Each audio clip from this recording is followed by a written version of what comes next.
Ahmad Dhani cover Bohemian Rhapsody, uang izin lebih murah dari mobil baru. Dewa 19 akan mengcover lagu Bohemian Rhapsody milik band Queen dan Rosanna yang dipopulerkan Toto.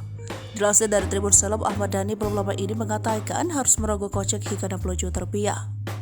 Uang tersebut rupanya digunakan untuk mengantongi izin penggunaan lagu Bohemian Rhapsody. Royalti di depan senilai 40 juta rupiah, sedangkan Rosanna bayar royalti di depan 20 juta rupiah. Nantinya Ahmad Dhani juga wajib membayar royalti untuk kedua lagu itu, sebab versi Dewa 19 akan diunggah di platform digital. Selama lagu itu dijual di platform digital atau dimanapun, Dewa 19 wajib bayar royalti setelah terlampaui dari 40 juta untuk Bohemian Rhapsody dan 20 juta untuk Rosanna. Dalam lagu ini Dewa 19 menggandeng vokalis Sons of Apollo, James Scott Soto. Adapun alasan Dewa 19 mengcover lagu tersebut sebab Queen dan Toto merupakan inspirasi mereka dalam bermusik.